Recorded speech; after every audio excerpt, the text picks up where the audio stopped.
Evening, ladies and gents. Simon Brown here, doing introduction for this evening's webcast.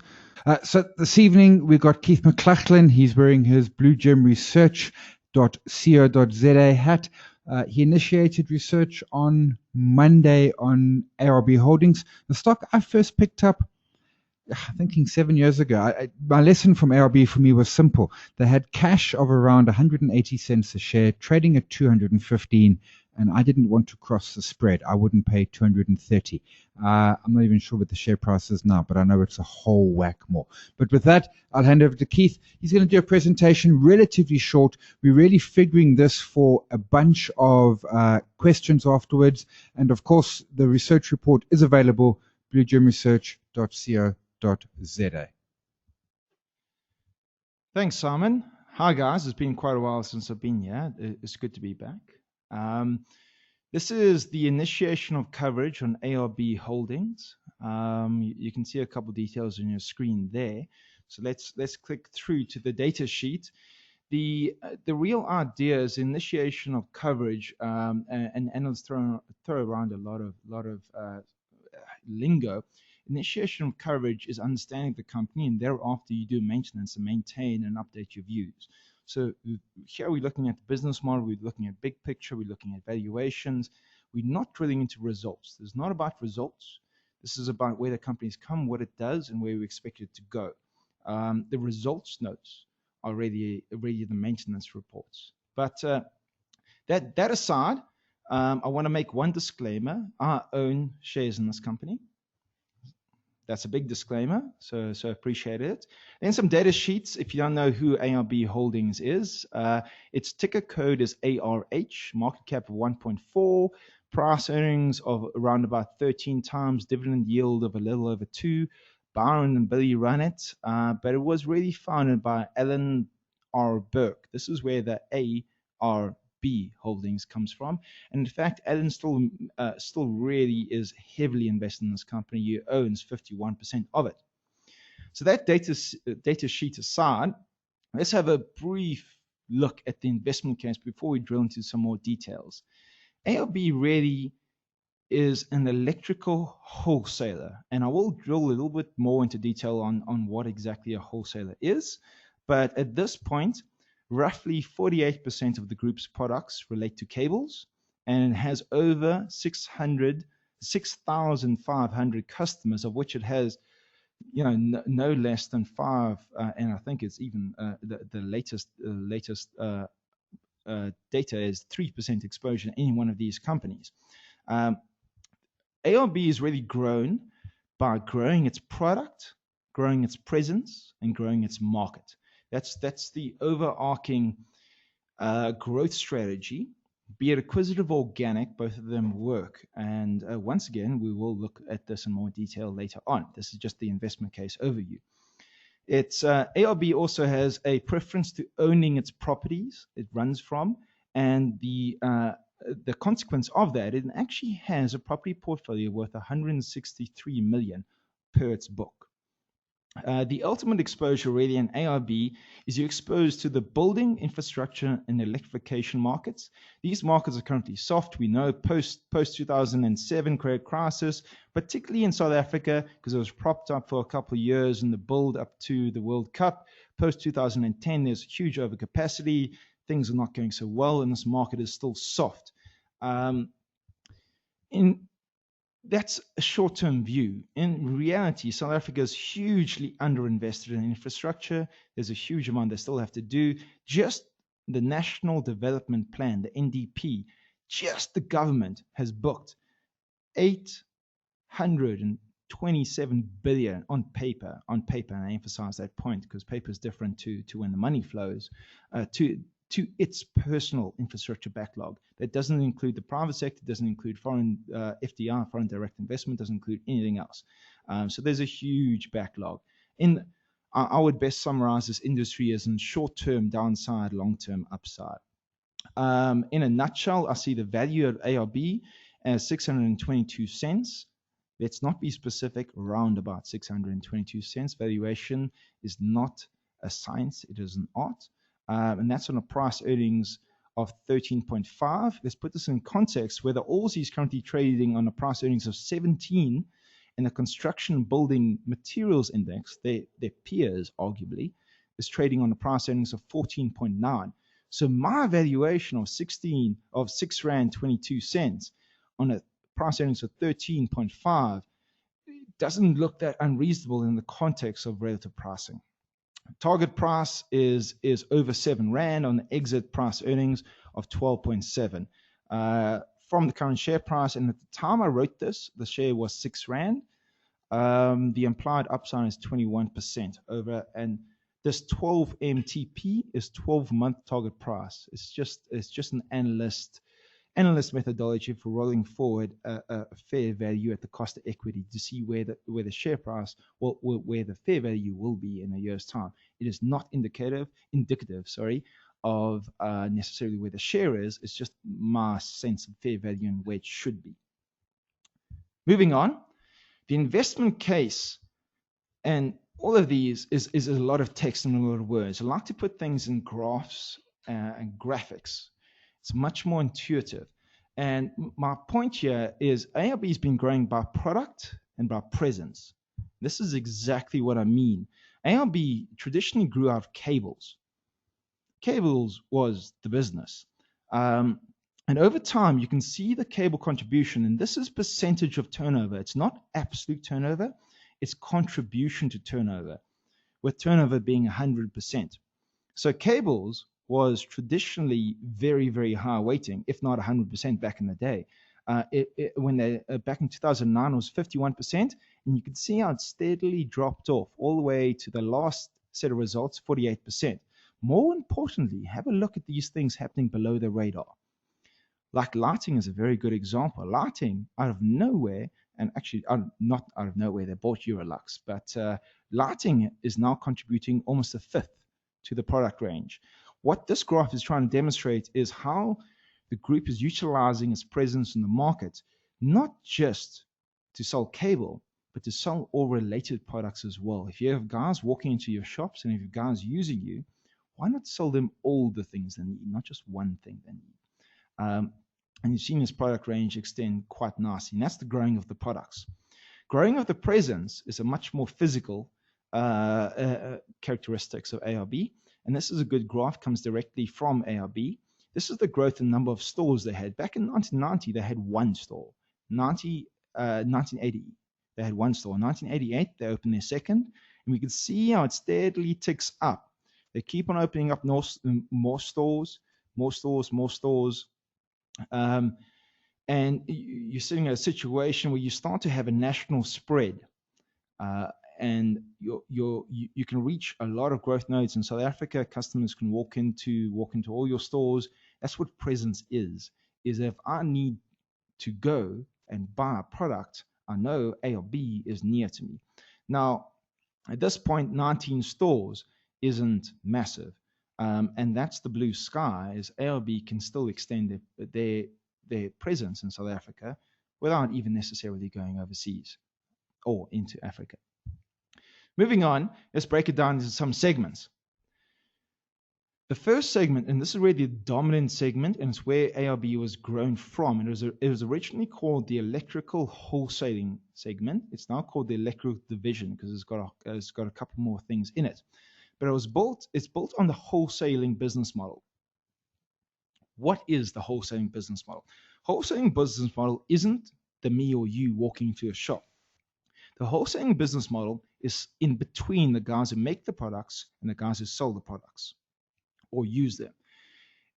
In a nutshell, the wholesaler buys in bulk from the OEM or the primary producer or the manufacturer, whatever you want to call them, and he offers the customer who walks in the ability to buy smaller quantities because the customers tend to be businesses, and businesses need to manage their working capital.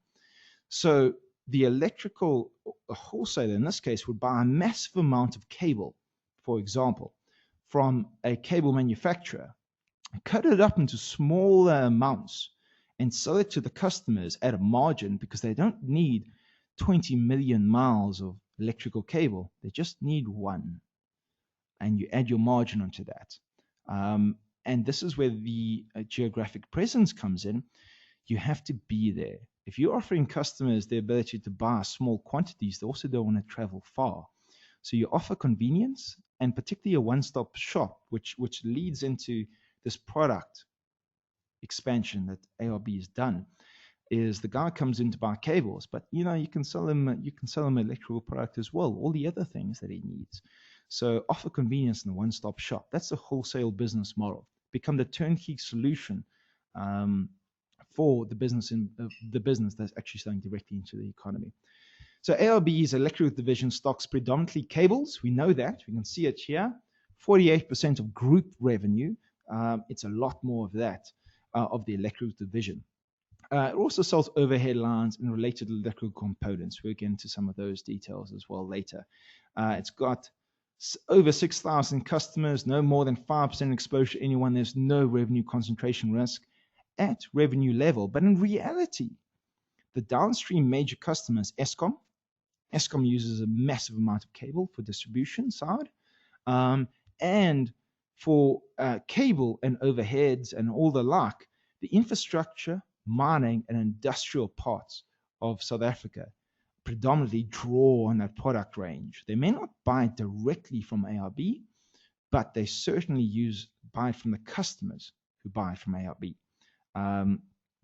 And this electrical division, its growth is through growing the number of products it can offer in the shop and being in more geographies. ARB, Byron and his team have demonstrated this not just organically, but also acquisitively. They bought RCS, they bought Electrovumen, moved into different markets, moved into different geographies. They've organically dropped stores in geographies they weren't in previously, and they've also introduced new products they didn't have. So it's both organic and acquisitive growth in this aspect of the group. Moving to the next, a visual summary of that business model is the cable manufacturers sit here. They make it. In South Africa, that's Aberdare, African Cable. You get imports. The customers are the contractors, the utilities, governments, Eskom, municipalities, industrials, mines. Even the cable manufacturers export some, depending on where the rand is. Where ARB sits is it sits in this middle batch, the wholesalers. The local one is ARB. Its biggest competitor is a company called Voltex that Bidvest owns. There's a couple of odds and ends. And of course, you have international exports and you have international imports competing with them. My best estimate, and you need to understand market shares are estimates, they're not truths, they're estimates, depending on how you define them. My best estimate is ARB currently has 8% of the market, Voltex has 14%. They have slightly different business models, but they do compete directly and certainly in some aspects, well, in many aspects. But it's also quite interesting to see that for a company that's done as well as ARB, 78% of the market, which does include the manufacturers going directly, skipping out the wholesalers, going directly to the customers, but 78% of the market can still be won. Moving to the lighting segment. Now, this is I'll put Eurolux up here in inverted commas because the lighting segment they bought into, and that business as a full segment, and it's fully justified to be a segment. It's fantastic business, big business, serious contributor to ARB's results. Is a company called Eurolux. ARB acquired a 60% stake in Eurolux in mid FY12, so really became fully consolidated in FY13. So don't compare FY12 to FY13. Compare FY13 to FY14. There's no consolidation tricks coming in and the like. Management still, the original management who bought and built ARB still retained 40%, which is quite nice. You lock them in at the equity level directly. But ARB and management both have put and call options to buy and sell to each other based on various averages and historic earnings and the like. It's just to make sure the deal's fair and everyone's interests is aligned. Not going to go into detail on that, but in my opinion, it's an excellently structured deal. What is Eurolux? What is this lighting segment? In a nutshell, it is an importer and a distributor of lighting, lamps, and related products, predominantly lighting. What's interesting about this is there are no local manufacturers of lighting. There are only importers. There is not a single light bulb in South Africa that I am aware of that is made in South Africa. So you import everything. So the argument in this part of the business is that doesn't the rand impact you? Well, the rand impacts the entire industry. So the entire industry passes it on as a cost, and the consumer picks it up. It is a factor. It is a real factor. But it's not as dependent on the rand as you would think because the entire industry imports. Eurolux is in it. Radiant, as part of the South Ocean Group, is also listed. Ellie's has just recently entered it, and they're at different levels. Ellie's is playing in low end. Eurolux is playing in mid to high end. Very different targets. The trick is, it goes back to this wholesale business model, is that Eurolux doesn't sell to you. Eurolux sells to the guys who sell to you. So it's not just growth through products, it's growth through customer expansion. It's all organic. A very good example is they just signed Cashbuild as a massive customer, and they're getting very good penetration to Cashbuild, the Cashbuild presence, selling a lot of product through that. But because you're selling light fittings and Eurolux has a fairly good brand and it has really good relationships in the market, why just stop at lighting? Why not add some electrical products? If you've got this presence in these retail shops, why not sell related products? You just get more volume, more margin. And that's why the lighting segment, I note, is growth through products and customer expansion, and I note it purely as organic. I'd be very surprised if it did an acquisition in this space. It's really organic, leveraging what they have and doing more of what they have. Bigger picture, the macro environment they're operating in, and remember I said right up front in the investment case, they play and they essentially sell to the downstream customer. That's the Escoms, the construction industry, the infrastructure segment of the world. We know post-2010 there's been a slowdown. South Africa's gone through recessions. You can see this really nasty credit crunch coming through there on the South African GDP. Yeah, a little bit of recovery, but we're nowhere near where we were. GDP year on year is there. I mean, my personal opinion, South Africa is in a very short-term consumer-driven recession. We're only going to find out in a couple of months or a couple of quarters' time. But GDP in South Africa is stagnating. It's not doing very well. The leading indicator tries to forecast that. That's why it's the leading indicator. It's currently flatlined. It's on 0. You can see it at current.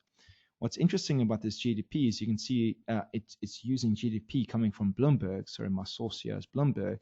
But economists forecast CCs are sitting in the 1 to 2% range. I think personally that's optimistic. But this is a soft segment. I go back to my much earlier point. There is a massive backlog of infrastructure in South Africa that we need desperately. So whereas the short-term picture is soft, and I don't think anyone's going to debate that point, I do believe your 5 to 10 to 50-year view has to be optimistic, particularly if you're still living in this country. If you're pessimistic on the 10, 20, 50-year view in South Africa, there's plenty of countries in the world you can move to. But we've got a backlog. We need it. And ARB stands in a perfect position to absorb it. In the short term, though, there's a bit of downside risk, is my feeling. Now we move to some of the valuations. And I expect a lot of questions on this. There's a lot of detail. I do point you to the fact that on bluegemresearch.co.za, there's a full research report. You can work through a lot more detail on it. You're welcome to ask questions in this webinar we can work through.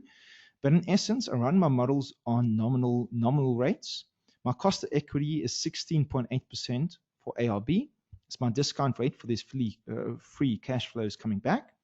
My inflation rate is 5%. You could argue 6% is much of a muchness because it lifts your revenue base, but also lifts your cost base. And the real growth rates I'm forecasting, you can see my forecast period are there. But more importantly, for your long-tail growth, I think ARB can achieve a 15% year-on-year and a 3.5% terminal growth rate. The 3.5% is actually pegged to our GDP, because if I make it more than 3.5%, then in the long term, ARB will become the South African economy. If we make it less than that, ARB will eventually disappear. So 3.5% is my de facto terminal growth rate, unless there's a very strong case for anything else.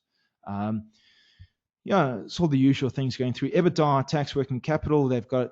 Because this is a wholesale model where you buy in bulk and sell in small pieces. Your working capital is not just a drawdown in your free cash flow. It's actually one of your competitive advantages. Your customer is not going directly to the cable manufacturer, because the cable manufacturer wants to sell 10 billion of stock. You just want to buy your 100,000. You don't have the balance sheet for that. So the working capital is a drawdown in the free cash flow, but it's also the barrier to entry. Is all their competitive advantage. My feeling. The capex is relatively low, relatively comfortable, because your real investment is actually in working capital. And if you have a look at this, every single year, your working capital is more than your capex. Because what exactly is a wholesaler? You drop a warehouse, and you buy stock worth more than the warehouse, and you put it in the warehouse. So your capex is naturally fairly low. The working capital is the key assumption here, and I've assumed relatively flat days. They've been very good at managing the working capital, because I think the guys understand the business. They understand that they live, breathe, and die based on the working capital. The point is, they get to an enterprise value of a 1.9 billion. They've got net cash. They have an ungeared balance sheet. So they've got net cash of 116 million. You can add it to the enterprise value. You get to a fair value of 2 billion. Chop out minorities, because there's various minorities in different holdings depending on where you look at. Like I said, in Eurolux, there's 40% management holding and the like. I've chopped out a net, let's call it 40%. Arrive at a fair value of 1.4 billion. That translates at the current number of shares to a fair value per share of 6 Rand 20 on a price earnings of 13.5. Roll that forward at your cost of equity to see where the fair value will be in a year's time, and you arrive at about 7 Rand 30. Once again, on a very comfortable price earnings. Exit price earnings is based on the fair value in a year's time on the earnings in a year's time. And that's on a 12, let's call it 13 times. So it's driven purely by earnings here. 13 times price earnings fair value, 13 times price earnings exit a fair value or target price. On a 6 Rand share price, it implies a 21 times implied return within 1 year. Not guaranteed, just indicative. I like to use a lot of different valuation models. Another one to use is a dividend discount model. The team at ARB has been very good at paying dividends, and they've got a fixed dividend policy of dividend cover of 2.5 times. So what I've done is I've assumed, so I use all the same growth assumptions as this DCF model. The only two assumptions that are changed, all insert, don't necessarily change, is I add in the dividend cover of 2.5 times until you get to terminal year. Don't forget, in terminal year, you got X growth. The moment you get X growth, you theoretically are not reinvesting in a business, so you can pay out full earnings. So I changed this dividend cover to 1 times. The other complication is because in South Africa we have the dividend withholding tax at 15% of dividends. It is a cost on investors, and I chop it out of these dividends. So it's headline earnings divided by the dividend cover. You get to the gross dividend per share. Chop out your 15% DWT. You arrive at your net. Now the fair value of a company theoretically is the cash flows to the investor.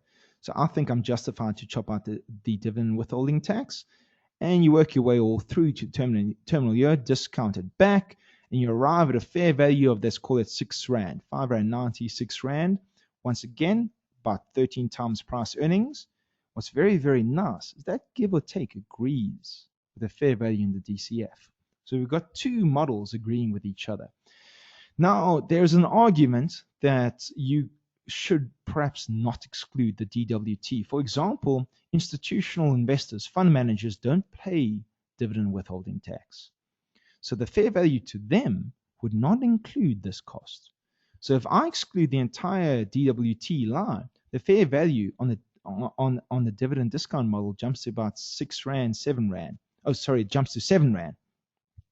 So depending on which way you look at it, it's worth between 6 Rand, and there we go, and with dividend withholding tax, 6 Rand, including dividend withholding tax, DWT, it's worth about 7 Rand.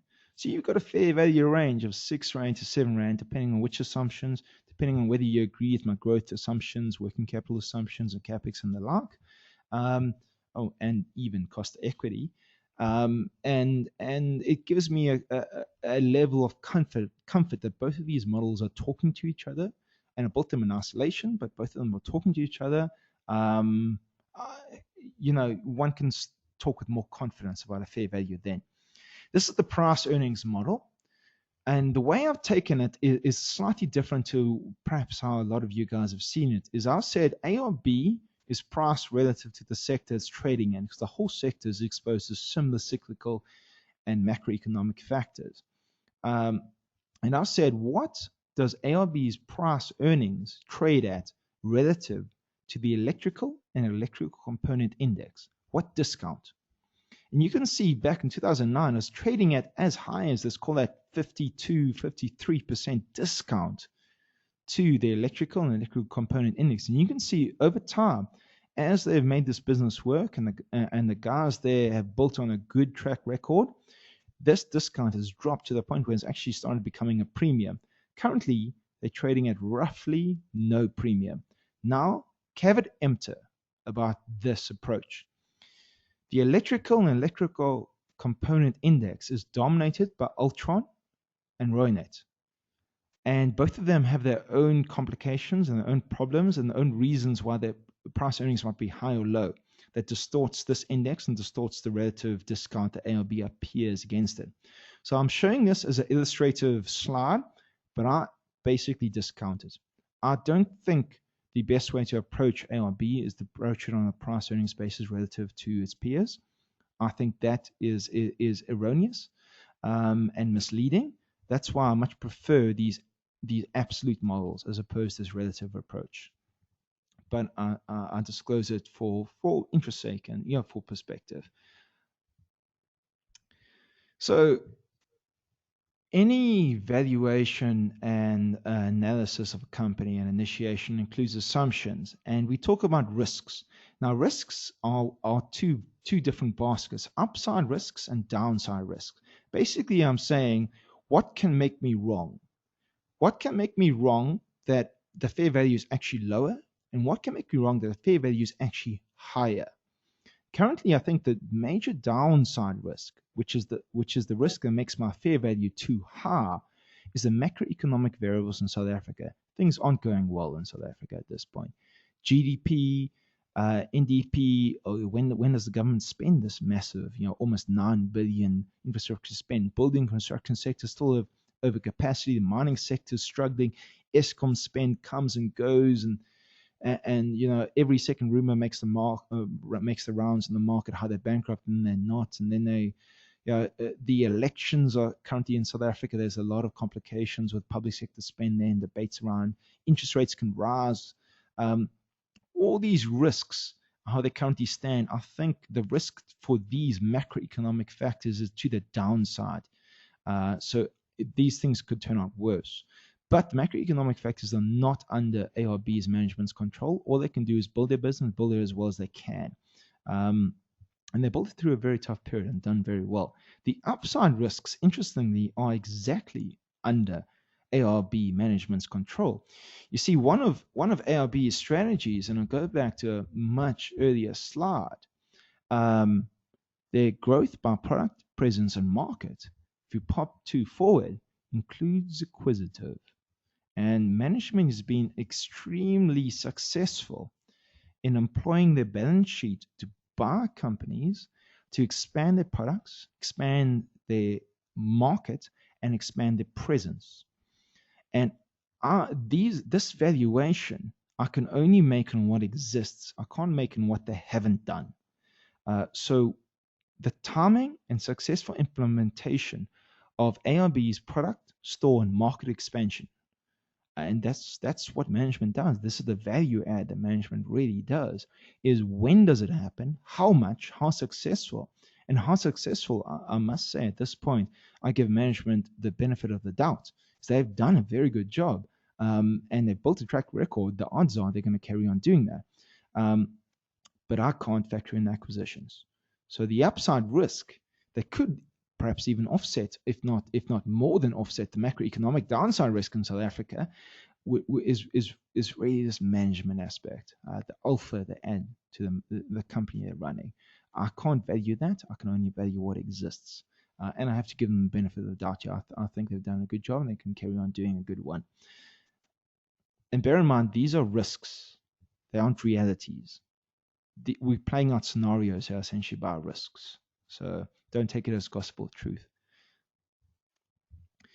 So in summary, ARB is an electrical wholesaler.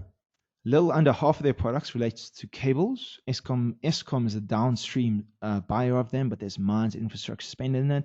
They've got no concentration risk with customers, but downstream they really do. Eskom drives that. Infrastructure, construction booms tomorrow. Everything is going to change. Their strategy is to grow the product they offer, the presence, and the markets they play in, including Africa. They've got about 10 to sort of low teens percentage they export into Africa at this point, and that arguably is a long tail growth aspect of theirs. They're underpinned by a property portfolio of 163 million on their balance sheet as book value.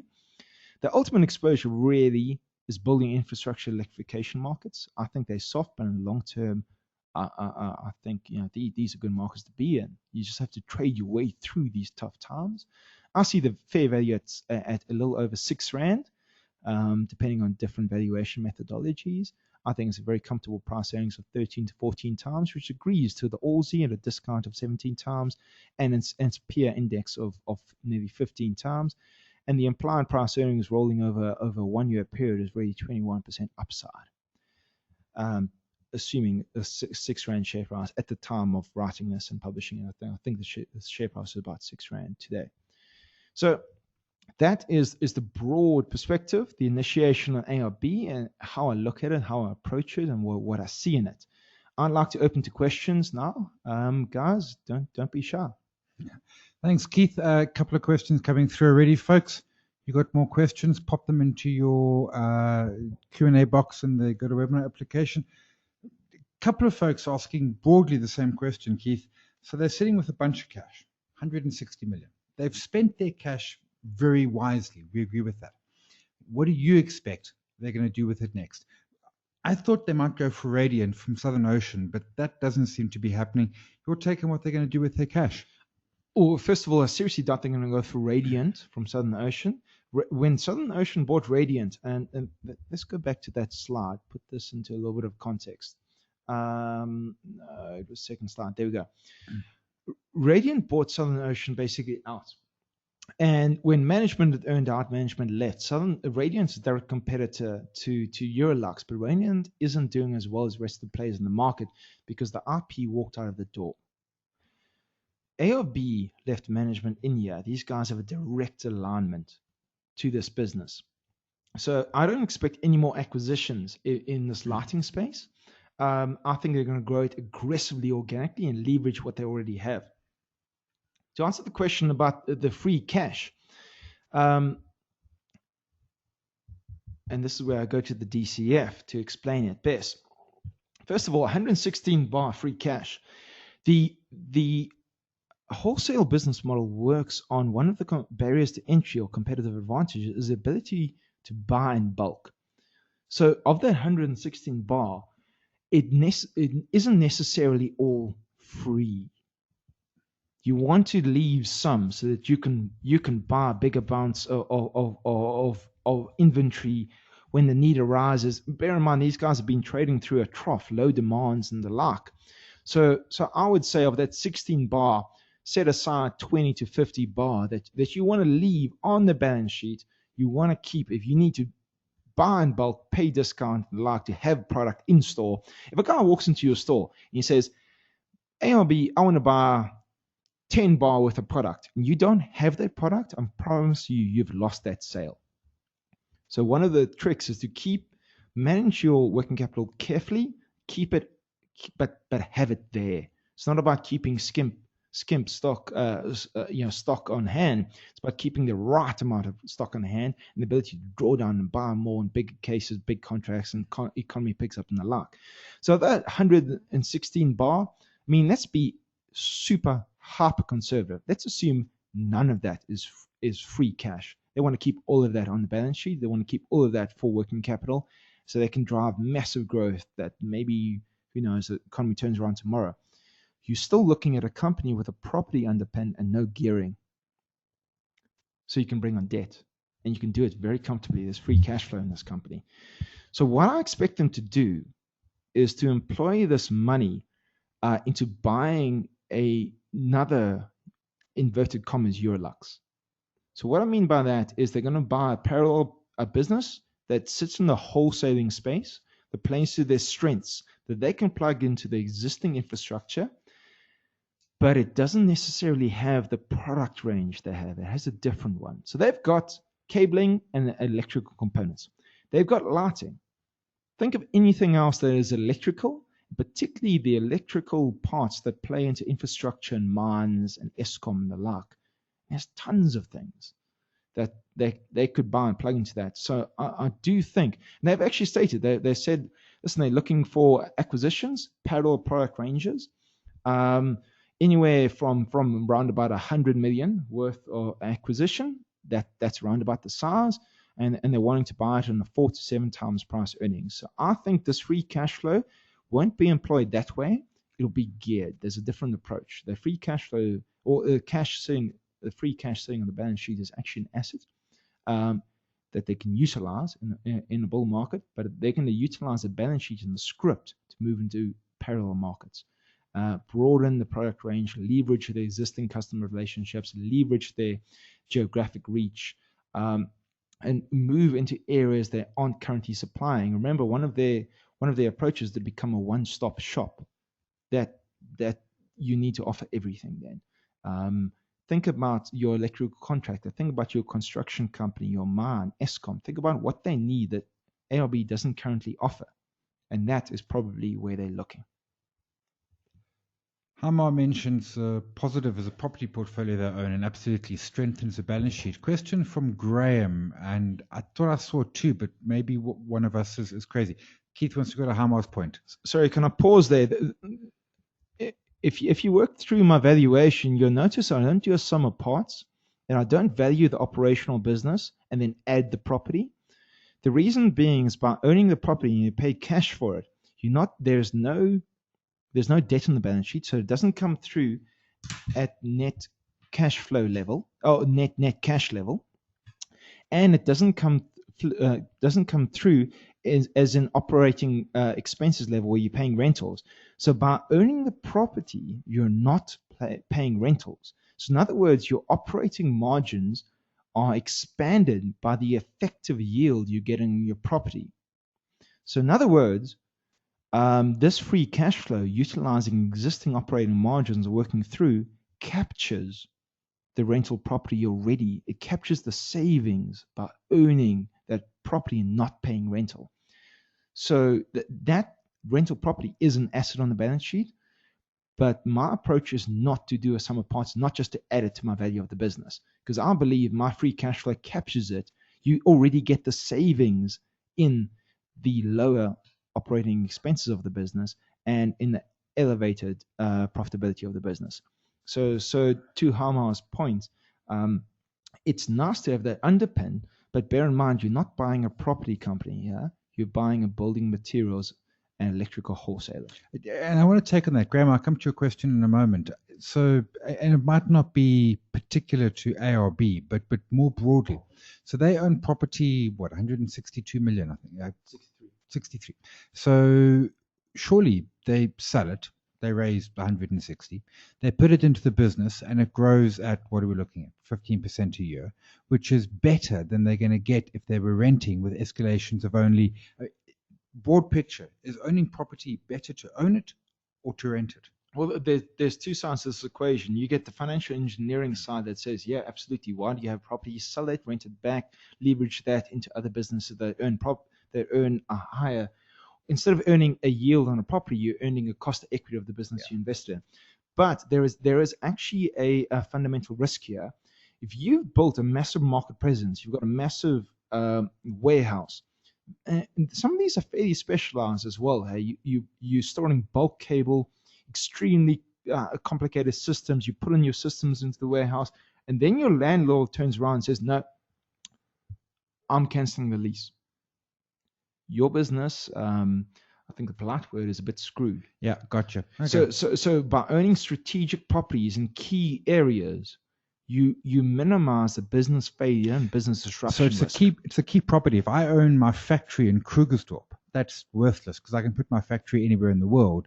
But if I own a retail outlet, that's more valuable. Exactly. Selective owning. Like, for example, ARB doesn't own all the property it operates from. It only owns, my estimate is around about 2/3 of it. But it also minimizes that business continuity risk. And I'm not talking about management. Normally, business continuity risk comes up around management. In this case, it comes up around property. If you have to pick up the business and drop it to somewhere else, that changes everything. So Graham's asking, and I thought I would, have you seen this right? 51% owned by the founder, 40% by management, leaving a very small free float, or have we done the numbers wrong? There's a very small free float. Absolutely. Okay. ARB isn't a very liquid stock. There's two sides to that. First of all, it means big institutions and big fund managers, unfortunately, seeing as I'm going into that, can't buy the stock. But it also means that management has skin in the game, real skin in the game. Lots of it. A question coming through two different ways, but I'm going to pose it the same way. Short answer asking, I suppose, fair question. Who's Blue Gem and what's the process behind Blue Gem? And the one says, I know Keith from Small Caps. Who's Blue Gem? Blue Gem is really addressing a market need I saw a while ago. And it's when I was sitting on Soul Side, I like to believe. Soul Side? Soul Side is when I remember when I was working at Tebe Stockbroking and I was building high level research for institutions. They'd pay for it directly. So I was absolutely independent. But there is a need in the market for the guy. I hope the audience forgives me for this euphemism, but the guy in the streets to get quality research as well. The difference is you guys are all sitting in this webinar and you're not paying for it. It's absolutely free. The reality is, this took me a lot of work and a lot of time to build all of this, research the company and put all this together. Someone has to pay for it. I'm not a charity case. So Blue Gem is a vehicle which I built really to address that need, where I say if the research has to be monetized, let the company monetize it. So in this case, ARB commissioned the research from me, and they paid for it. They did not dictate my opinion at all, and I leave it entirely up to you to decide whether you trust it or not. Theoretically, I am not independent, but I hope you've seen I try to show a very balanced view, look at the company and the like, and take it for what it is. This is institutional level research that you're not paying for. That's what Blue Gem is. It's a vehicle to bring quality research to the market for free. Ladies and gents, we've run out of time, and questions are drying up, so we're going to leave it there. My thanks, as always, to all of you for attending this evening. I've got to say, Keith, I can monitor attentiveness in this app, and I've never seen such an attentive audience. So to you, thanks a ton. Ladies and gents, video will be up, let's say, late Thursday. Thanks very much all. Cheers. Thanks, Simon. Thanks, guys, for attending.